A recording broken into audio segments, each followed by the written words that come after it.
আল্লাহ পাক সুবহানাহু ওয়া তাআলা বলছেন, আমি যখন কোনো মুসলমানকে আমার জমিনের কোনো ভূখণ্ডে রাষ্ট্রীয় ক্ষমতা দান করি, সে প্রথমেই সেখানে নামাজ প্রতিষ্ঠা করবে, জাকাত আদায় করবে, সৎ কাজের আদেশ দিবে, অসৎ কাজ থেকে মানুষকে বিরত রাখবে।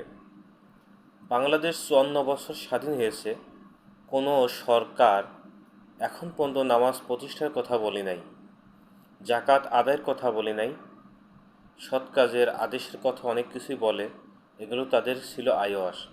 অর্থাৎ যারা নামাজ প্রতিষ্ঠা করে না তিনি মুসলিম নয় বা ইমানদার নয়। যিনি রাষ্ট্রীয়ভাবে জাকাত আদায় করে না সে ইমানদার বা মুসলমান নয়। এটাই হচ্ছে ক্লিয়ার। অর্থাৎ আল্লাহ তাআলা বলছেন ইমানদার অবশ্যই নামাজ প্রতিষ্ঠা করবে, জাকাত আদায় করবে। এই দুইটি কাজ যে ব্যক্তি বা যে দল বা যে সরকার করবে না সে কখনো ইমানদারও নয়, মুসলমানও নয়।